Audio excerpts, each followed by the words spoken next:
What's going on, guys? Scar coming at you with another Magic the Gathering video. In today's video, we're going to be diving into Abzan.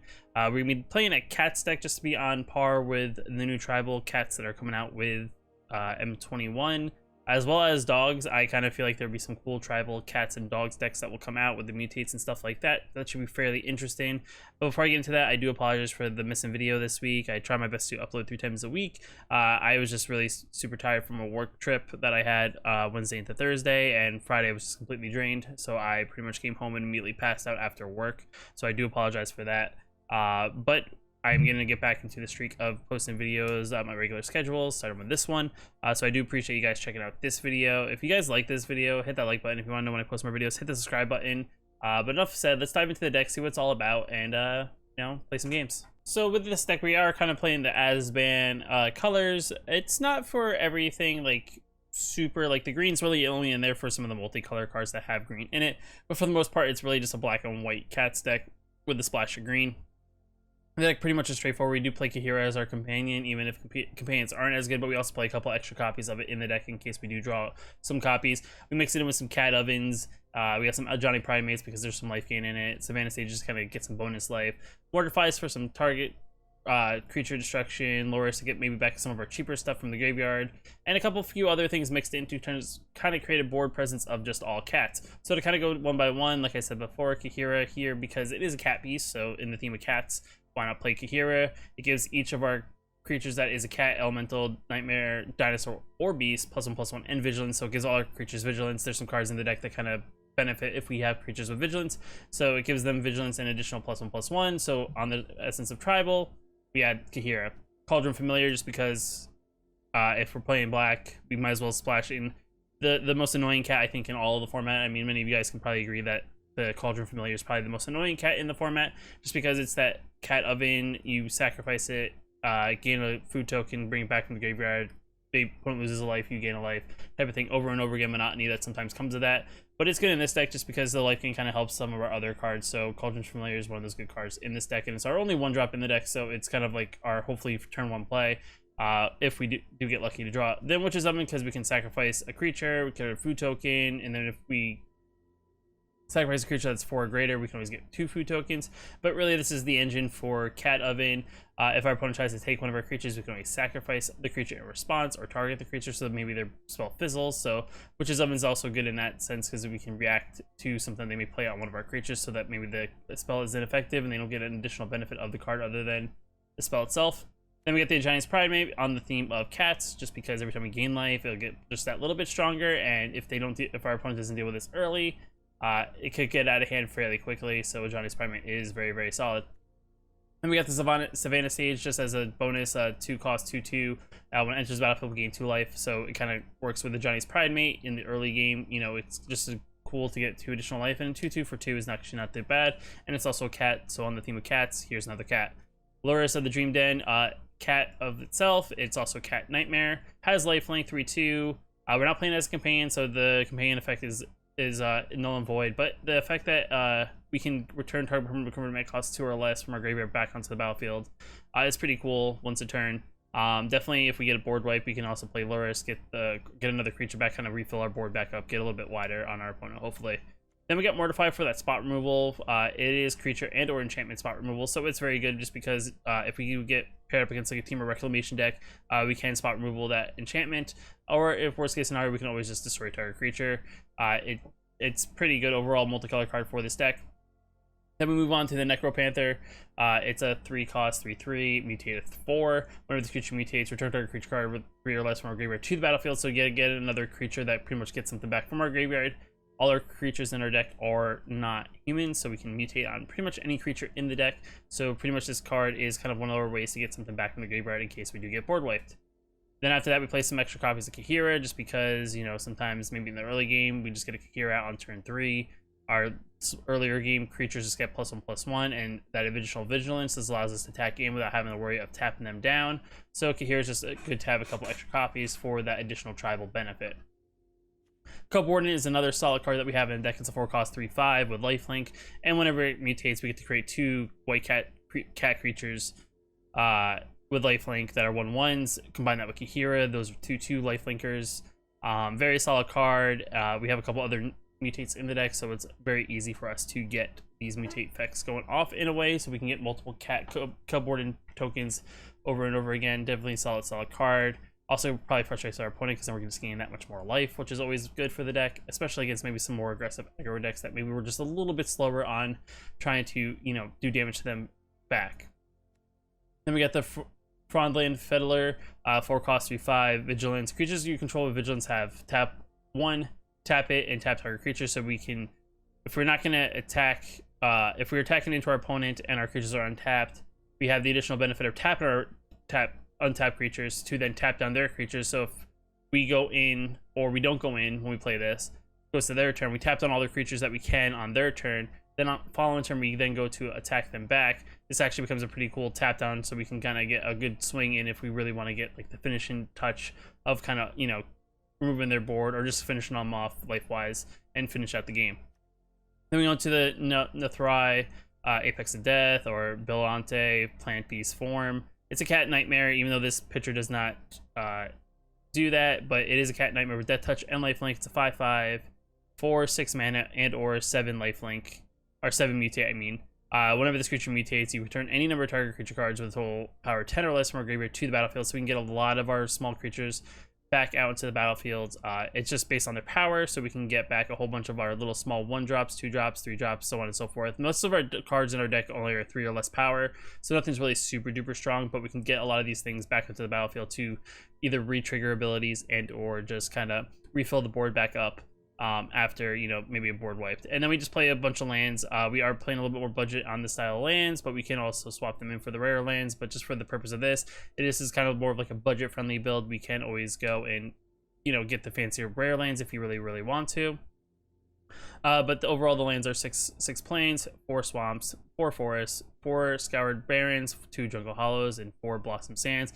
Created a deck overall with the average curve of 2.6, 24 lands in total, 4 instances, 4 artifacts, and 28 creatures. So it's a very creature heavy deck with a little bit of utility just to kind of get around certain things, but majority of the time we're just being as aggressive as possible as we can and just playing cats in the process. I don't really know what we're going to do here. Are we going to win a lot of games? I don't really know, but let's dive into a few games, kind of see what the deck does, and then kind of talk about it at the end. Around the play, so I mean this hand overall is pretty good because we have all our mana colors. We do have a turn 2, so I am going to keep nothing about turn 3, but we can always draw into it. We can always get Ikoria back if we really need to, but we'll play Blossom Sands. Kind of say go. Unsure of what our opponent's playing, but they are above level 70 for the Mastery patch just because the sleeves kind of tell it. I mean, as we wrap up, I mean, what levels did you guys get to? I mean, I think I'm hopefully going to get to max level by the time this season pass is over, but who knows? We're just going to have to wait and find out. I mean, we're just, what? By the day I'm recording this, we are 5-ish days away from the release of M21. There are some cards I'm really excited for in that deck, or in that set that I'm definitely excited to see. But you know, we'll have to wait and see. I'm sure our opponent was not expecting us to also play. Probably are going to block. They can produce 3 mana of any one color, so they are ramping up to something. They're not going to attack. No blocks, because there's no point for me doing any of that. So what we could do here is we could play this, gain some life back, and then they have to figure out what they want to do here, because these are both going to be 4/4s. I'm going to attack with both, just because being aggressive. I don't mind taking 4 damage from a Questing Beast. Alright, so they can play multiple Questing Beasts, that's perfectly fine.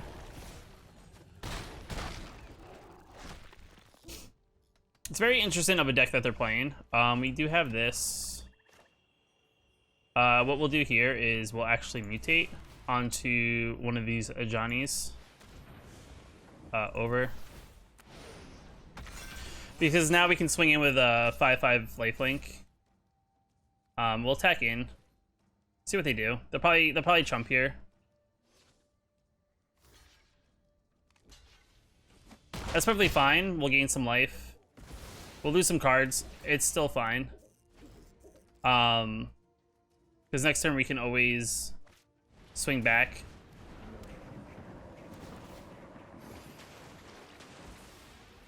We can always get Ikoria too. They're playing like a very interesting deck. I don't really know what to call it, to be quite honest. This is fine. We just say go. No attacks, because I'm not going to swing into that. It's fine. They think they can swing in.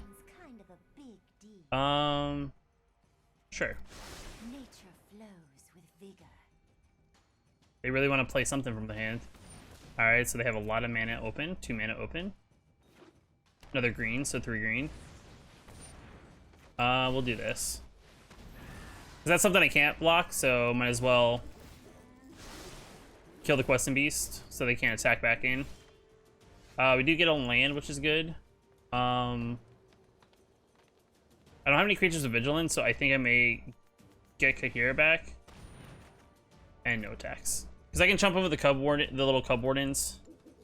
If they have another Questing Beast, that could be a big problem.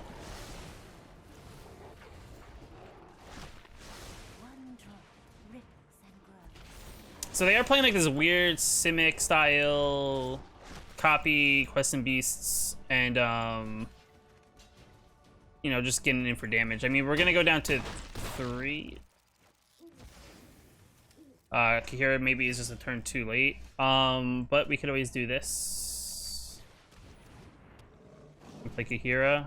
They could have something to kill any of our creatures. We'll say no. We do have blockers on the Questing Beast, so they can't technically kill us just yet.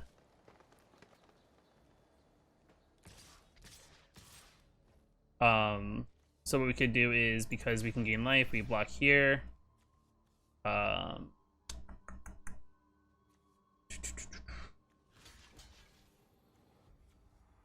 man, this sucks.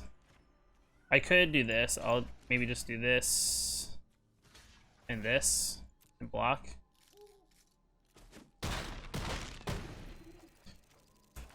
It doesn't kill it, but I think what I could do here is I could play the Fiddler and I could tap down their Questing Beast.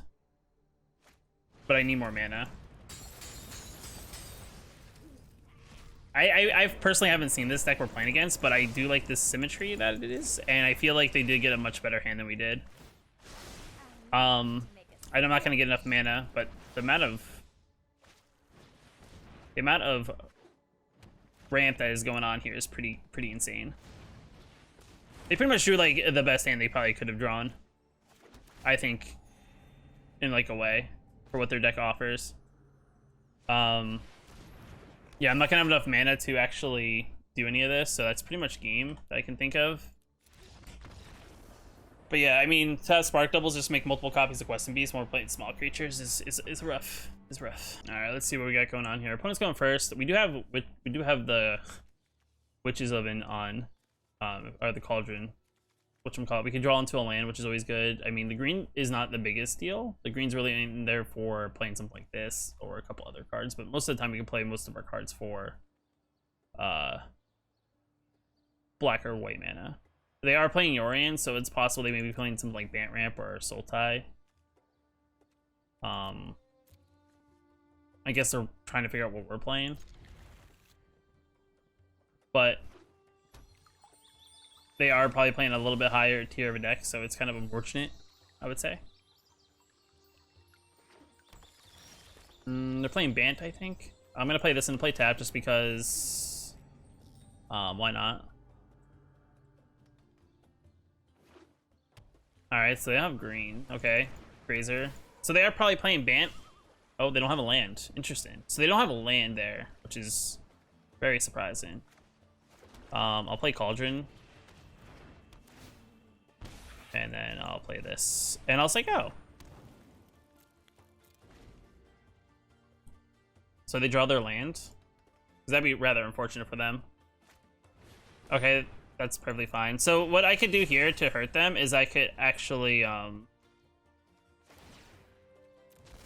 kill their mana producer, which actually would actually slow them down. which is what I may do, just because if they can't get going and do anything, I'm not gonna let them do anything. No attacks, because it's 0-3 is just gonna block all day, so I can only ping them for damage. All right, it's probably fine. Did they get their land? Okay, there we go. Got their land, sweet. It's perfectly awesome. I slowed them down a turn. They could have done something differently that turn, so it's kind of cool that we kind of were okay there. What I could do is I could play Luris, get a little more aggressive. I think I'll do this. Play Luris. We'll play another Witch's Oven. And we'll say go.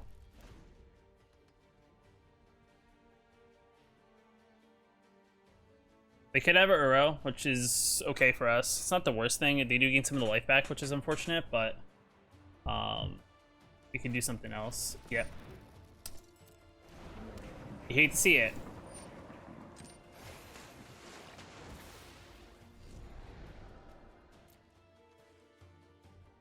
Now the only thing is, I wish like you could just like sequence this a little bit better, so you don't have to sit here and do all this the whole time. I think the one of why people don't like Cat Oven is because you have to sequence all of the things over and over. Also, we haven't really had anything go into the graveyard, so it's kind of unfortunate. We'll play this land to play tap since we really don't have a play. We'll go into attacks. We'll swing in for 3. We'll gain life in the process if they do decide to block.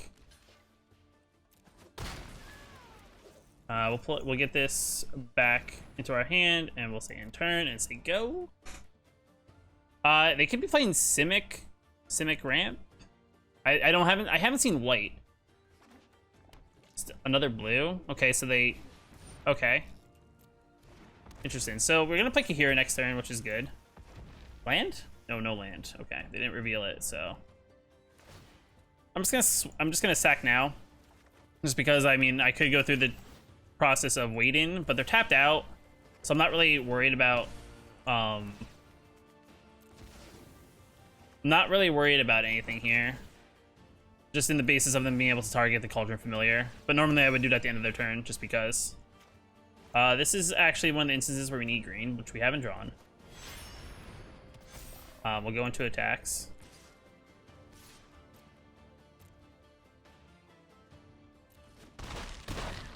Interesting. And we gain 3 life. We're getting a lot of life, so that's good.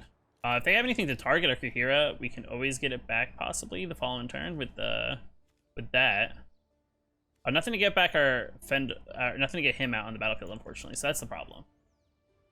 Our opponent's probably assessing what they got going on here. They don't. Oh, there's their red, so they're playing Teamer.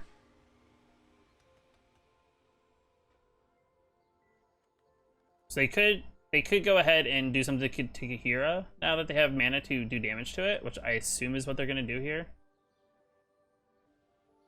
So it's like Teamer Ramp.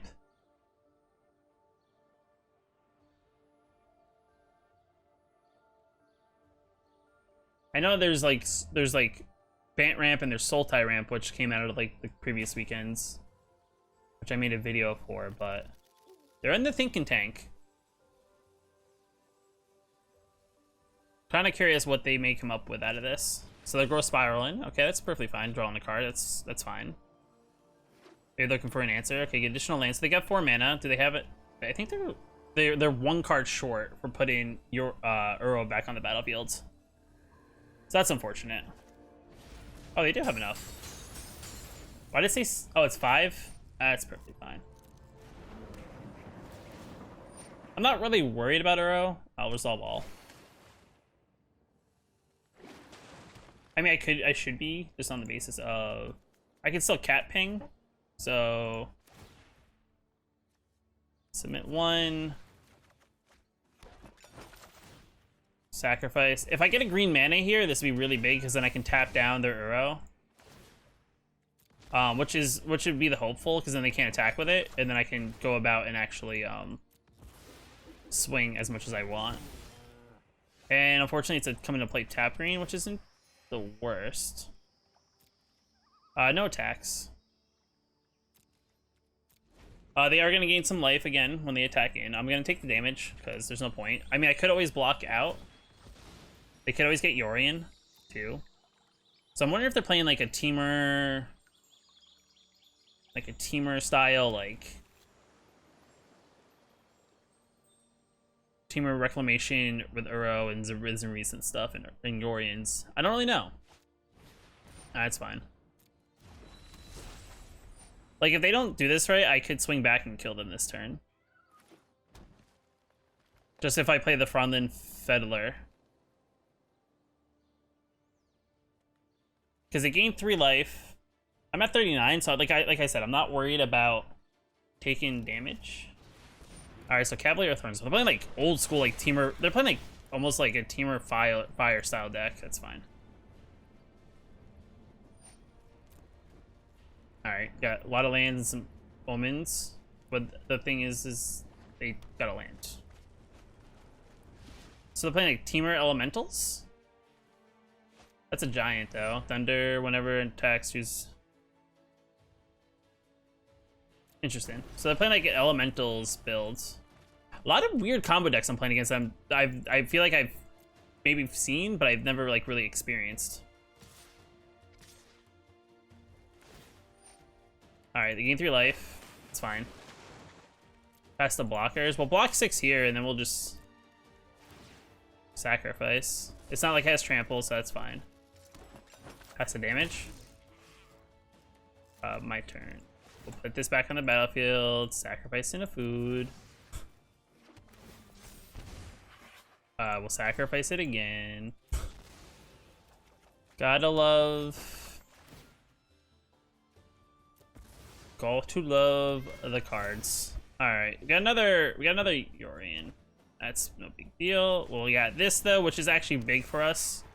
Just on the basis of that, now we can tap down their stuff. No attacks. Well, end turn. So if they decide to attack in now, we can tap down before they go into attack step.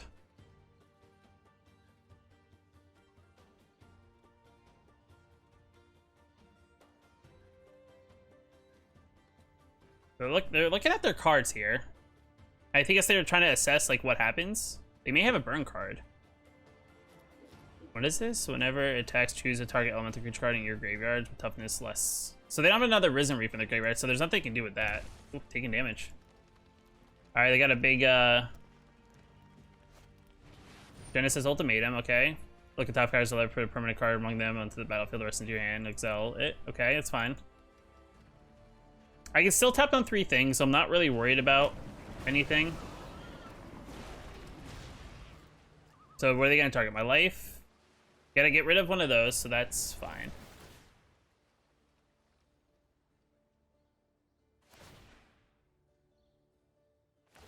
So they're targeting all this.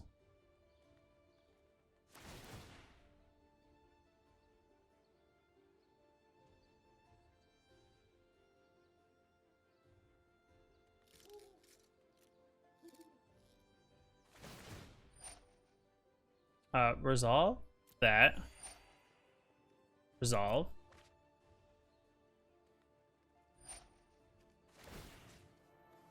We'll tap down this.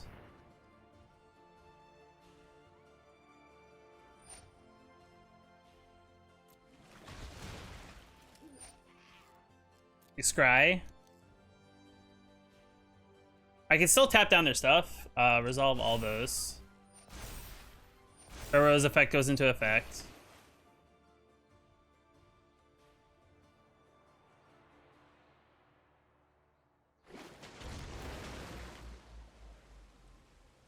It's still not I'm still not worried about this just because it's only a 5/6. They have mana open. Resolve. It's not like they can trigger effect again. They gain some life. So it's Yorion Elementals. Interesting. It's very interesting. I mean, I could always... I don't really have a lot here, so that's the problem. I don't have a lot to get back. If I were to... was off.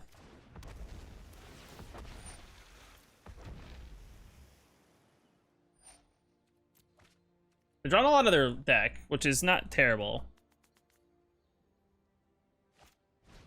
Alright, that's fine. That's not an elemental. But you get your board a little bit wider.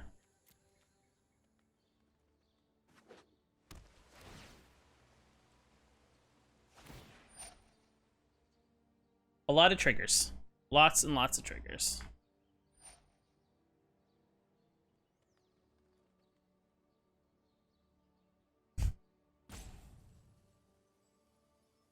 It's fine.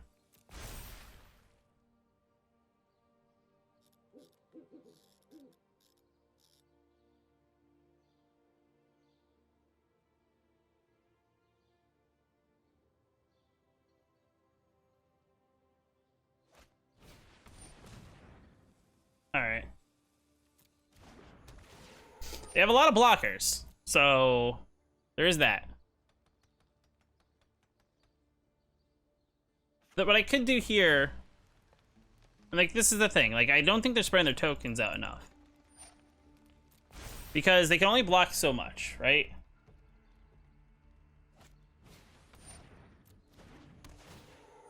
Like, these 0/3s don't do anything except for...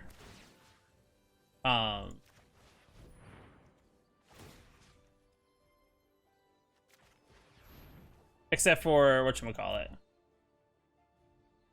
being chumpers. So I can just tap them down, and they have to either block when I do stuff, or I can just solely, like, wither them away. Like, that's what's gonna happen. They're just gonna have to do something here.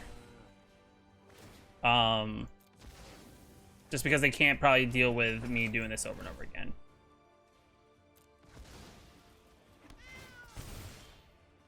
See, and a Cub Warden is really good for this, too, because I can Cub Warden. Mutate that onto Ikoria to make it a little bit tougher. I'll put this over.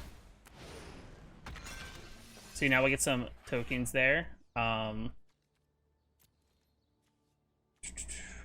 do they have that's big? They have a 3? They can chump here, which is something that... it is what it is. So I think we're just going to end turn. I'll see what they do here. I'm not really worried about getting Loris back, because that's really all I have in the graveyard. I have a Mortify, but it's not super scary. If I was smart, if I was them, I would probably expand my lands out further.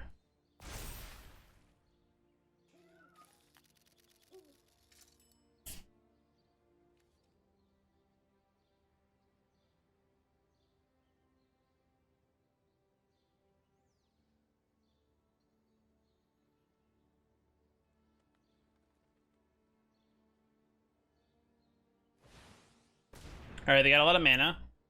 I don't know what they did, but they did something.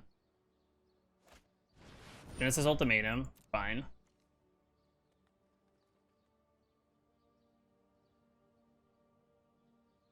I mean, if they get another Omnath, I mean, that will hurt because that will get rid of Frondlin.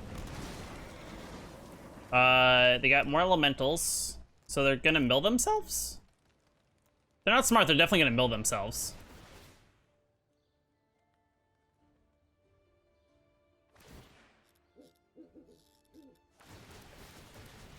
Oh, these aren't legendary. I thought both of these were legendary, but it's fine.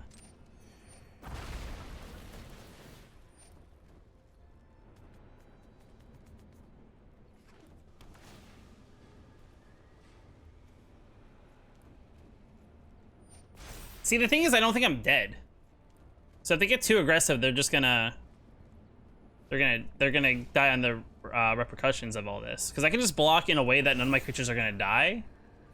And I can just swing right back into their face. So they can't get super aggressive because none of their creatures have vigilance. So, I'm actually really curious as to how they do this in a way that, like, makes sense. And plus, 3 of my creatures have lifelink, so it's like, they can't just swing into something. And they have how much mana? They have 4 mana open. So... And they have 14 cards in deck. So there's a good chance I could also, like, let's let them play this out. Oof. 3 cards going in the graveyard. 8 cards left in the library. Jeez. If I was them, I'd watch out for all the triggers. 4 cards.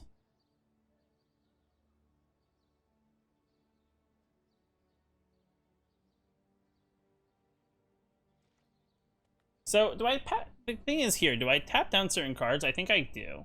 I think I tap something down like this.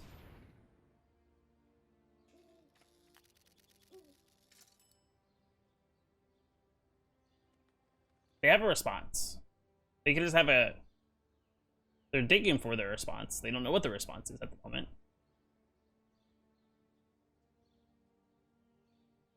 Because this just gets an elemental back, which then prevents a trigger, which actually is probably not smart for me to.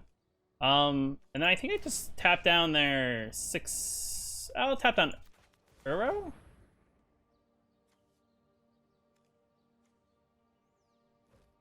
And... pass to attackers.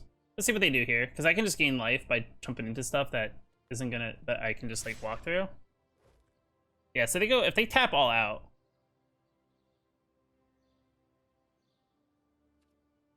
past the blockers. I'm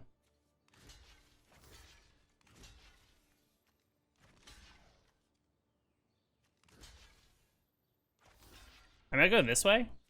I'll just get rid of all this. I'll take all that damage. So unless they have like another play, I'm not too scared.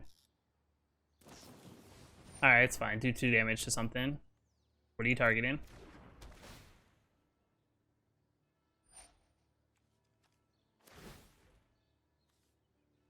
Alright, that's fine. I think they realized after they attacked us that they went all too much.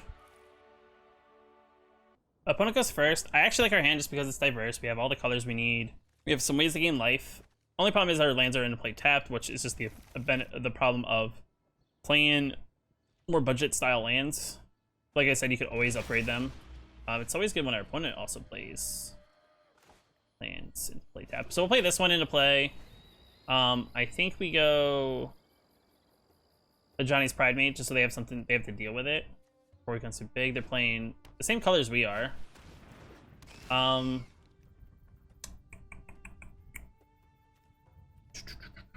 think we get rid of this right now. It's just too expensive. That's perfectly fine. So make them deal with it. If they just make us discard again, they may be playing like mono black. They're not playing any devotion. That's still fine. I think we get rid of the tap land. I know it sounds crazy as it is, but we'll get rid of the tap land. Yeah, exactly. Exactly the reason, because I can get back stuff. So I may just play this again. And I could actually play, if I get... no, we'll say go. We'll see what they do here.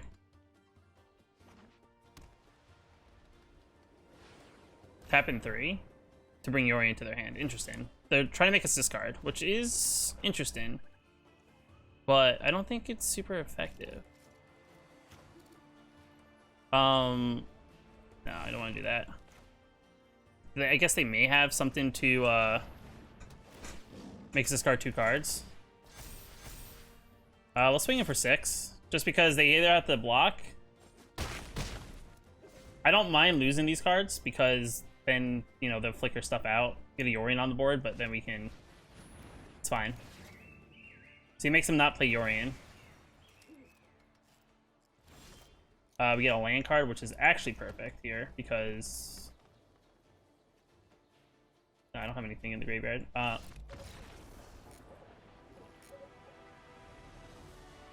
Okay. I go first. I got my diverse lands. I can play that and play tapped. Yeah, I think we'll beat this. I mean, these are ineffective technically right now, but who knows? They are playing a Lurrus deck of some sort, so who knows what they're playing? They could be playing enchantments, which isn't great, but it's not the worst. So I could have also played a white and a black land. All right, they're playing Cyclone, I think. One would assume they're playing mono white cycling. Jeskai cycling. Alright, they're just gonna, they may even just like leave it up. And they could attack in, which it's okay. Cupboarding is real good. I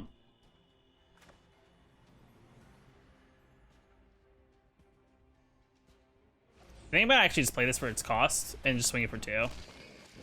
Just because it's a 3/3, might as well get wider. Because that also is another target if they do decide to kill. If they do decide to kill the Pride Meat. So. No blocks. Loris is strong here. So I think we'll play Loris just because it has a lifelink. I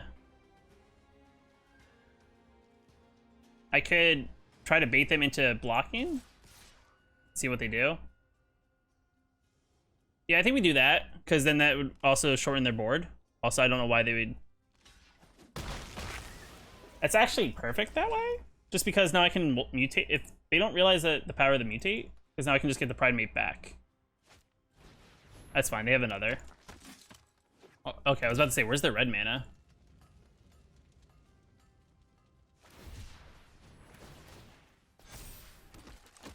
Also, the other thing is I like this Necropanther with the Loris, because I can always get Loris's back from the graveyard. Also, Kahira's, I think. Yeah, Kahira's only 3. No blocks. This next turn is going to be really cool just because of what's about to happen. They could cycle here, which is perfectly fine. I'll go down to 8. Though if they have a Zenith Flare, we got to watch out. But this is kind of what we'll do. We'll mutate here. Over. And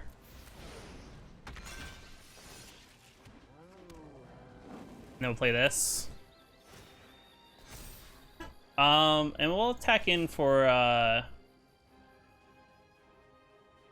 yeah, we'll attack in and gain some life. See what they do here. Because we have ways to gain life. If they want to exchange again. Gaining life is fine. We can easily get back the Loris back with the Necropanther, so that's perfectly fine. Go for it, dude. You're really worried about stuff. I'll gain a life. Tapped out. Awesome. Well, Necropanther. Here. Mutate again, gain some tokens under. Yep. And yep.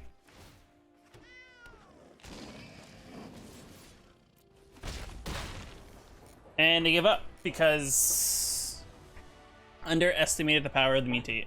So, I mean, in closing, I mean, overall the games went fairly well. There's things that worked. There's things where, like, in our first game, I think our downfall there was that we got kind of had mana issues overall, but we kind of came out of it. And I think the other games that we did play, we kind of just played it out and things worked out, thankfully. I liked the effects of getting like something like Necropanther, and I know Kahira and Flourish, especially with this deck, are definitely targets that they definitely want to get rid of just because their effects are very, very strong. And having the ability to mutate onto one of our other beast creatures and getting back like one of those cards is definitely very, very good. As you saw in the last game that we just played before coming to this part, that once we got to that point, our opponent was kind of like, oh, really? Like we had multiple Necropanther triggers, and we got back our Pride Mate and we got back our Loris, and they're like, well, that's GG's right there.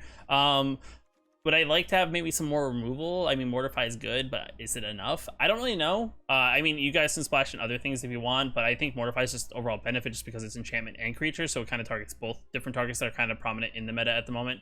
Just because of Temur Reclamation, you just always got to watch out for that. Kahira as this kind of gives us a play in case we don't have anything on a turn. Doesn't make us waste mana, so just bringing it to our hand to get it maybe the following turn is always good. It's a 3-cost 3/3 or 3/2 with vigilance, so the effect is overall still good for this deck to just give us the play that we want. Cauldron Familiar is just that annoying, as you saw. Like I said, one thing I would probably definitely upgrade is I feel like in certain situations we did run into issues where we got our common lands, and I would say this is probably the first source that you probably want to upgrade just to get more lands that come into play not tapped. I know it does target our life points, and the benefit of playing these lands is that if you have something like a Johnny's Pridemate out, each of these lands give you additional life, which then triggers Johnny Pridemate's effect, which is definitely cool. And I'm sure there's things you can also tweak if you don't have certain cards. Like if you don't have enough Lurises, I'm sure, you know, you could either run a Kihiro and or a Luris as your companion, maybe run the other one in the deck, maybe add in a couple extra cardboard ins. It's just that like there's not a lot of, I think, white mutate cards that are really cats.